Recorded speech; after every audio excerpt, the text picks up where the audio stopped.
টমেটোর এই সিজনে অনেক দাম কমেছে টমেটোর। আপনারা বাসায় এভাবে পারফেক্ট টমেটো সস তৈরি করে নিন আমার এই রেসিপিটি দেখে।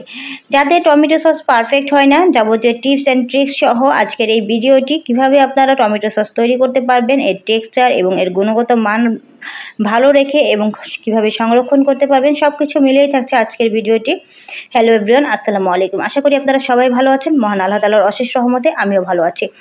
তো এখানে আমি বাজার থেকে 5 কেজি টমেটো নিয়ে আসছি, কিন্তু এখানে আমি 2.5 কেজি টমেটো দিয়ে আজকে সসটি তৈরি করব। এবং এই টমেটোগুলোকে অবশ্যই আপনার ফ্রেশ হতে হবে এবং লাল টুকটুকে দেখে আপনি টমেটোগুলো নিয়ে আসবেন টমেটোর সস তৈরি করার জন্য। এখন এই টমেটোগুলোকে আমি বেশ কিছু সময় ধরে এর উপরের অংশটাকে খুলে তারপর আমি এটাকে পানির মধ্যে ভিজিয়ে রাখবো, ভালোভাবে ধুয়ে তারপরে এটাকে কেটে নিব। অবশ্যই টমেটো সস তৈরি করার ক্ষেত্রে আপনাকে লাল টুকটুকে টমেটো নিয়ে আসতে হবে, এতে করে আপনাকে কোনো ধরনের কালারই ইউজ করা লাগবে না।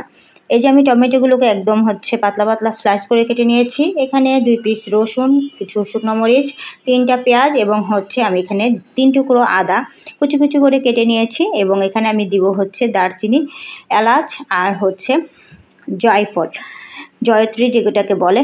এই যে এখন প্রথমে আমি টমেটোগুলো একটা পাত্রে নিয়ে নিলাম, দিয়ে দিলাম আদা, রসুন, কাঁচা শুকনো মরিচ আর পেঁয়াজগুলো দিয়ে এখন আমি যে শুকনো উপকরণগুলো আছে, শুকনো মশলাগুলো, এগুলো কিন্তু ডিরেক্ট পাতিলের মধ্যে দেওয়া যাবে না। এরকম একটি সুতি কাপড় নেবেন কিংবা এরকম একটি চালনি নেবেন, এর মধ্যে আমি মুষ্টি বেঁধে এটাকে দিয়ে দেবো জাস্ট ফ্লেভারের জন্য। পরবর্তীতে যখন রান্না হয়ে যাবে আমি মশলাগুলো তুলে ফেলে দিব। আর এখানে অবশ্যই একটি টিপস ফলো করতে হবে, আপনি কোনো ধরনের পানি ইউজ করবেন না, ঢাকনাটা ঢেকে অল্প আঁচে রেখে দিবেন সামান্য একটুখানি লবণ দিয়ে, এতে করে আপনার টমেটো সসটা হয়ে যাবে।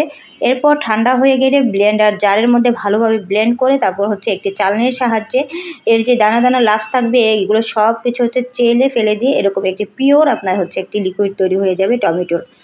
এখন এখানে আমি তেঁতুলের কাঠ নিয়ে নিয়েছি 2 চামচের মতো তেঁতুলের কাঠ। তেঁতুলকে কিছুক্ষণ ভিজিয়ে রেখে তেঁতুলের কাঠ নিয়ে নিয়েছি। এখন দিয়ে দিলাম টমেটো সসগুলো। এখন দিয়ে দিব সেই আমার কর্নফ্লাওয়ার 2 টেবিল চামচের মতো কর্নফ্লাওয়ারকে আমি একটু পানিতে ভিজিয়ে নিয়েছি এবং এখানে দিয়ে দিয়েছি তেঁতুলের কাঠগুলো আর দিয়ে দিলাম পরিমাণ মতো লবণ।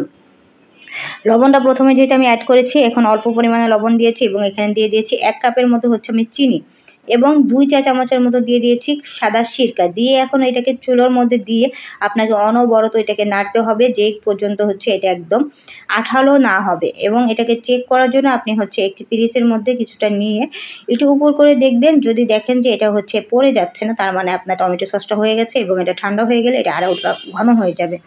আমি এখানে কোনো ধরনের কালার ইউজ করিনি, দেখুন একদম বাজারের যেই টমেটো সসটা আছে ঠিক সেম কালার ইউজ হয়েছে এবং দেখতে অনেক সুন্দর হয়েছে।